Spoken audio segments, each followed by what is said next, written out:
রান্না করছিলাম, এমন সময় পেছন থেকে তানভীর আমার পিঠ তার বুকের সাথে ঠেকিয়ে পেটে তার দুহাত রেখে আমার ঘাড়ে মুখ ডুবিয়ে দিয়ে নিঃশব্দ কণ্ঠে বলে উঠলেন। ভালোবাসি বউ। হঠাৎ তার এমন কাজে আমি যেন কারেন্ট শক খাওয়ার মতো অবস্থায় পড়েছিলাম। তার মুখে বউ ডাকটা শুনে ভারী অদ্ভুত রকমের শান্তি পাই আমি। কাঁপা কাঁপা কণ্ঠে তাকে উদ্দেশ্য করে বললাম, দেখুন। পুরো কথা শেষ করতে না দিয়েই উনি আমার ঘাড়ে তার ঠোঁট বুলাতে বুলাতে বললেন, হুম, দেখাও কি দেখাবা। আর তাহলে রুমে যাই, চলো। এখানে দেখালে কেমন একটা হয়ে যায় না? তার মুখে এমন লাগামহীন কথা শুনে আমার মেজাজ এবার ৩৬০ ডিগ্রিতে গিয়ে থামল। আমি এক ঝটকায় তাকে নিচের থেকে ছাড়িয়ে বললাম, আপনি তো একটা যাচ্ছে তাই, এই জানতো এখান থেকে, রান্না শেষ করতে দিন। তানভীর আবারও আমাকে কিছু বলতে নিলে আমি গরম খুন্তি তার দিকে এগিয়ে নিয়ে বললাম, আপনি যদি এখন আবারও আমাকে ডিস্টার্ব করেন তাহলে আপনার ফর্সা সুন্দর পিঠে এটা দিয়ে খুব যত্ন সহকারে ছাপ বসিয়ে দিব বলে দিলাম। হুম, বউকে একটু আদর করতে চাইলেই দোষ। ঠিক আছে ঠিক আছে, যাচ্ছি না তোর কাছে। তোর কাছে না গেলে যেন আমার কত বড় সমস্যা হয়ে যাবে। গেলাম না। তার এমন কথায় আমি চোখ ছোট ছোট করে সন্দিহান দৃষ্টি নিক্ষেপ করি তার দিকে। লোকটার এমন কথা কেমন যেন হজম হলো না আমার, কারণ এই লোকটা এত পরিমাণে অসভ্য আর লুচু হয়ে গেছে বিয়ের পর থেকে, যা বলে বোঝানো সম্ভব নয়। যাকে যা খুশি করুক, আমিও দেখব কত সময় পারে এমনভাবে থাকতে। আইছে বড় বড় কথার ছুরি নিয়ে। আমি মনে মনে কথাগুলো বিড়বিড়িয়ে যেই না আবারও রান্নার কাজে ধ্যান লাগাবো, অমনি তানভীর আমার গালে একটা ভালোবাসার পরশ এঁকে দিয়ে সিটি বাজাতে বাজাতে রান্নাঘর থেকে বেরিয়ে গেলেন। ওনার এমন কাজে আমি যেন বোকা বনে গেলাম। আজব মানুষ সত্যি। এক্ষুনি কেমন তেজ দেখিয়ে বলল আমার কাছে না আসলে নাকি তার কিছুই যায় আসবে না, আর এক্ষুনি এমন কাজ করে চলে গেল। আমি মনে গালে হাত দিয়ে লজ্জা মাখানো একটা হাসি দিলাম। লোকটার এই পাগলামিগুলোতেও আমার জন্য গভীর ভালোবাসা খুঁজে পাই আমি তানিয়া তৈবা তৃপ্তি আহমেদ। আর এত সময় আমার সাথে যাকে দেখলেন সে হলো আমার কিউট রাগী মিষ্টি জামাই তানভীর আহমেদ। অনেক মাস আগেই পারিবারিক সম্বন্ধের মাধ্যমে আমার আর তানভীরের বিবাহ কার্য সম্পন্ন হয়। তানভীরের বাবা মারা গিয়েছেন বছর খানেক আগে একটা কার অ্যাক্সিডেন্টে, আর সেই শোকে তানভীরের মাও ব্রেন স্ট্রোক করে অসুস্থ হয়েছিলেন কিছুদিন। তারপর তাকে আর বাঁচানো যায়নি। তানভীর নিজের কোনো ভাই বোন নেই। বিশাল সম্পত্তি আর একটা বড় মাল্টিমিডিয়া কোম্পানির মালিক ছিলেন তানভীরের বাবা। এখন সব কিছু তানভীরের নামে রয়েছে, আর কোম্পানির সম্পূর্ণ দেখাশোনা সে নিজেই করে। তানভীরের সাথে এই বিশাল বাড়িতে আমরা দুজনেই থাকি। কাজের লোকও আছে ৭-৮ জন। তাদের সকলের কাজ আলাদা আলাদাভাবে বুঝিয়ে দেওয়া আছে। তানভীরের করা আদেশ আমার জন্য যে আমি ভালো হোক বা খারাপ যেমনই রাঁধতে পারি না কেন তেমনই রাঁধতে হবে আমাকে, আর আমার হাতে রান্না ছাড়া সে অন্য কোনো খাবার খাবে না। তাই এ বাড়িতে আসার পর থেকে ওনার জন্য সকল রান্না আমি আমার নিজের হাতেই করি। প্রথম প্রথম সমস্যা হতো, খাবারের স্বাদে যেমন কখনো লবণ ঝাল বেশি হতো, আবার কখনো একদম কম, কখনো সিদ্ধ বেশি হতো, আবার কখনো একদম কাঁচা কাঁচা থাকতো। কিন্তু তানভীর কখনোই সেসব নিয়ে আমাকে কোনো অভিযোগ দেয়নি, চুপচাপ খেয়ে নিত। আমি এসব খাবার খেতে পারবো না বুঝে আমার জন্য বাহির থেকে ভালো খাবার অর্ডার করে আনতো। বিয়ের পরদিন থেকে এখনো পর্যন্ত এমন একটা দিন কাটেনি যে আমি নিজের হাতে একবেলা ভাত উঠিয়ে খেয়েছিলাম, কারণ তানভীর আমাকে নিজ হাতে খাইয়ে দিতেন ৩ বেলায়। সারাদিনে হাজার কাজের চাপ থাকলেও খাওয়ার সময় হওয়ার ১৫ থেকে ২০ মিনিট আগেই তিনি বাসায় এসে উপস্থিত হতেন। প্রথম প্রথম তার এমন কাজে আমি অবাক না হয়ে পারতাম না। শুধুমাত্র আমার হাতের এই অর্ধসিদ্ধ খাবার খাওয়ার জন্য আর আমাকে নিজের হাতে খাইয়ে দেওয়ার জন্য তিনি তার সকল কাজকে উপেক্ষা করে চলে আসেন। আসলেই পাগল একটা, কি অদ্ভুত সুন্দর তার ভালোবাসায় ঘেরা সকল কাজগুলো। প্রতিবারই আমায় খাওয়ানো শেষ করিয়ে আমার মুখ নিচু হাতে মুছে দিয়ে আমার কপালে একটা ভালোবাসার পরশ এঁকে দিয়ে তারপর খাবার টেবিল ছেড়ে উঠে যান উনি। সম্পর্কের এই কয়েক মাসে কখনো এই কাজগুলো করতে তার মিস হয়নি। আমাদের বিছানায় প্রথম দিন থেকে একটা বালিশই থাকে। কারণ বাসর রাতে তিনি আমার কপালে তার কপাল ঠেকিয়ে আমাকে উদ্দেশ্য করে বলেছিলেন, আজ থেকে আমাদের বিছানায় একটাই বালিশ থাকবে। আমি বালিশে মাথা রাখবো আর তুমি আমার বুকে তোমার মাথা রাখবে। তোমাকে আমার বুকে জড়িয়ে নিয়ে প্রতি রাতে আমি শান্তিময় সুখের ঘুম ঘুমাতে চাই। তার এমন কথায় আমি বেশ লজ্জায় পড়ে গিয়েছিলাম। ইস, প্রথম রাতেই এভাবে এত এত ভালোবাসার রোলস তিনি আমাকে ধরিয়ে দিলেন। তারপর থেকে প্রতি রাতেই আমি তার বুকে মাথা রাখতেই তিনি আমাকে আষ্টে পৃষ্ঠে তার বুকের সাথে জড়িয়ে নিয়ে ঘুমিয়ে যেতেন।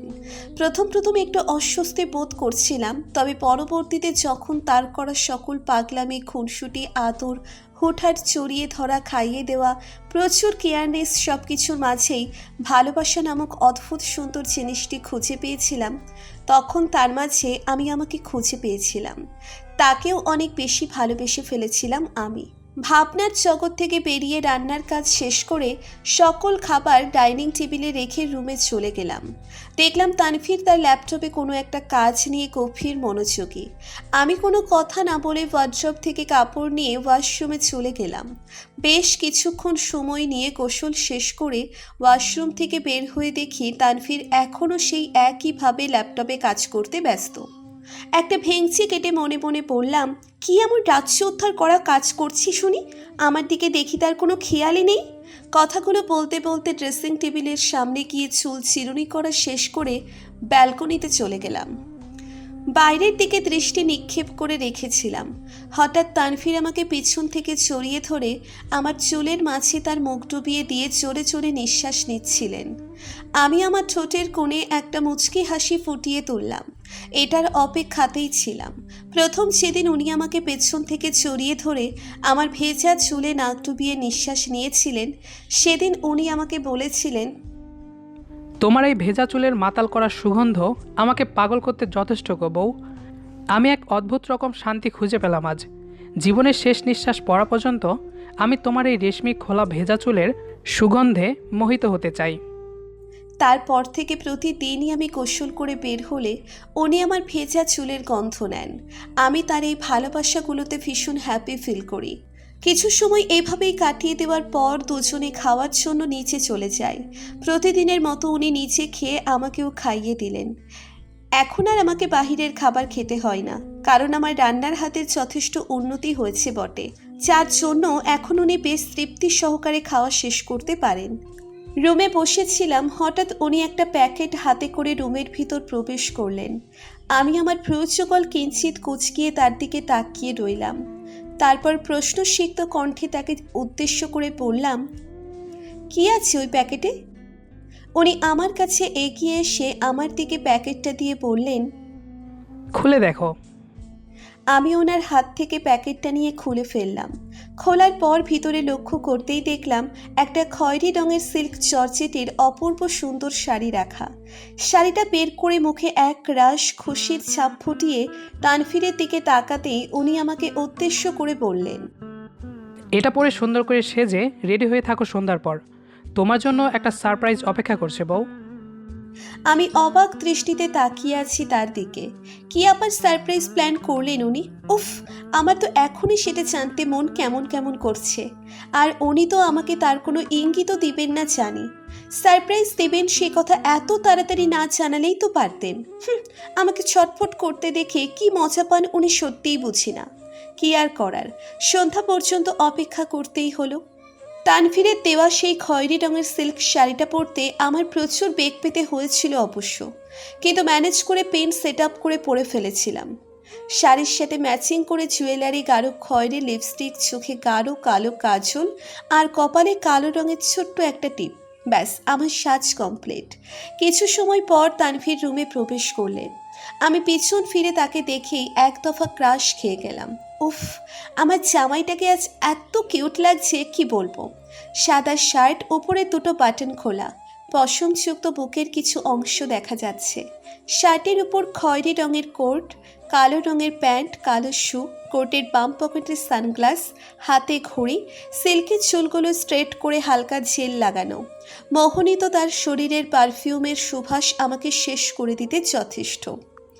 আমি এক ধ্যানে তার দিকে তাকিয়ে আছি দেখে উনি আমার কাছে এগিয়ে এসে আমার চোখের কোণ থেকে অল্প কাজল নিজের আঙ্গুলে ছুঁয়ে নিয়ে আমার কানের পিছনে লাগিয়ে দিয়ে বললেন, মাশাল্লাহ, আমার মিষ্টি বউকে তো আজ পরীর মতো সুন্দর লাগছে। তার এমন কথা আমার কান পর্যন্ত পৌঁছতেই লজ্জায় আমার গাল দুটো ব্লাশিং করতে শুরু করেছিল। উনি একটা টেডি স্মাইল দিয়ে ওনার বুকের পাশে একটা হাত রেখে আমাকে উদ্দেশ্য করে বললেন, হায় মে মার যাওয়া। বউগো, এভাবে ব্লাশিং করো না। আমি তো এখনই তোমার নেশায় পাগল হয়ে যাচ্ছি। এরপর তো নিজেকে কন্ট্রোল করা মুশকিল হয়ে পড়বে। তার এমন লাগামহীন কথায় আমি যেন লজ্জায় মাটিতে মিশে যাওয়ার পরিস্থিতিতে পড়েছিলাম। লোকটা না আসলেই চাচ্ছে তাই আমাকে শুধু শুধু লজ্জা দেন। আমি মাথা নিচু অবস্থাতেই তাকে বললাম, কি যেন সারপ্রাইজ দিবেন? সেজন্যই তো আজ এত আয়োজন। আচ্ছা ওয়েট। বলেই পকেট থেকে উনি ওনার রুমাল বের করলেন। তারপর আমার পিছনে এসে দাঁড়িয়ে চোখ বাঁধতে নিলেন। আমি বললাম, চোখ বাঁধছেন কেন? সারপ্রাইজ তো সারপ্রাইজই, সঠিক সময় না হলে তো দেখা যাবে না আগেই। এখন চলো তবে। কথা শেষ করেই উনি এক ঝটকায় আমাকে ওনার কোলে তুলে নিলেন। সঙ্গে সঙ্গে আমি ওনার গলা জড়িয়ে ধরলাম আর ওনার বুকে মাথা রাখলাম। বেশ কিছু সময় পর উনি আমাকে কোথায় যেন এনে কোল থেকে নামিয়ে দিলেন। তারপর চোখ থেকে রুমালের বাঁধনটা খুলে দিলেন। আমি পিটপিট করে চোখ মেলে সামনে তাকাতেই ভীষণ অবাক হয়ে গেলাম।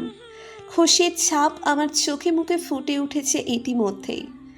ইস, এত সুন্দর করে সাজানো সামনের পুরো অংশটিতে আমার পছন্দের কাঠগোলাপ ফুলের সমারোহ, তার মাঝেই বড় একটা লাভ রাখা যেখানে লেখা ছিল হ্যাপি ম্যারেজ অ্যানিভার্সারি বউ। আমি পিছন ফিরে তানফিরের দিকে তাকাতেই দেখি উনি হাঁটু ভেঙে আধবসা অবস্থায় আছেন, আমার সামনে এক রাশ কাঠগোলাপ দিয়ে বানানো ফুলের তোড়া নিয়ে। আমি মুগ্ধ নয়নে তার দিকে তাকিয়ে আছি। উনি বলতে শুরু করলেন, প্রথম যেদিন তোমায় দেখতে গিয়েছিলাম সেদিন প্রথম দেখেই তোমার এই মায়াবী চেহারার মায়ায় আমায় আষ্টে পৃষ্ঠে জড়িয়ে নিয়েছিলে তুমি। সারা জীবন তোমার এই মায়ায় আমাকে আবদ্ধ করে রাখবে তো? তোমার হাতে রান্না খাওয়ার সুযোগ সারাটি জীবন ধরে পেতে চাই। দিবে তো আমায় সেই সুযোগ? আমার বুকে মাথা রেখে যখন তুমি ঘুমপুরীর দেশে হারিয়ে যাও, তখন আমি আমার বুকের মাঝে অদ্ভুত রকমের শান্তি খুঁজে পাই, যা আমাকে নিশ্চিন্তের ঘুম ঘুমাতে দেয়। সারা জীবন আমার বুকে মাথা রেখে আমাকে সেই শান্তিদায়ক ঘুম ঘুমাতে দিবে তো? তোমাকে অনেক অনেক বেশি ভালোবাসার সুযোগ জীবনের শেষ পর্যন্ত দিবে গো বউ। ওনার সব ভালোবাসার আবদারের কথা শুনে আমার চোখ দিয়ে ঝরঝর করে পানি ঝরছিল। এই কান্না সুখের কান্না। কেউ কাউকে এত বেশিও ভালোবাসতে পারে, ওনাকে না দেখলে বুঝতে পারতাম না কখনো। আমাকে কাঁদতে দেখে উনি উঠে দাঁড়িয়ে আমাকে ওনার বুকে জড়িয়ে নিলেন। আমিও ওনার বুকে মাথা রেখে শক্ত করে ওনাকে নিজের সাথে জড়িয়ে নিলাম আর বললাম, আমি তো সম্পূর্ণই আপনার, সারা জীবনের জন্য আপনার। তাই আমার উপর আপনার সম্পূর্ণ অধিকার আছে, ভালোবাসার অধিকার। উনি আমার মাথা ওনার বুক থেকে উঠিয়ে আমার দুগালে ওনার হাত রেখে আমার কপালে একটা গভীর ভালোবাসার পরশ এঁকে দিলেন আর বললেন, তাহলে আজ থেকে আর আপনি নয়, আমাকে তুমি করে বলো। ওনার এমন কথায় আমি ঠোঁটের কোণে হাসি ফুটিয়ে বললাম, অনেক ভালোবাসি গো তোমায় জামাই। আমার মুখে তুমি ডাক শুনে উনি আবার আমাকে ওনার বুকের সাথে জড়িয়ে নিলেন। তারপর বললেন, আমিও তোমাকে অনেক ভালোবাসি বউ। আমাদের আজকের গল্পটি আপনার কাছে কেমন লেগেছে সেটি অবশ্যই কমেন্ট করে জানাবেন। দেখা হবে আবারও নতুন কোনো গল্প নিয়ে। সেই পর্যন্ত আমাদের সাথেই থাকবেন। ধন্যবাদ সবাইকে।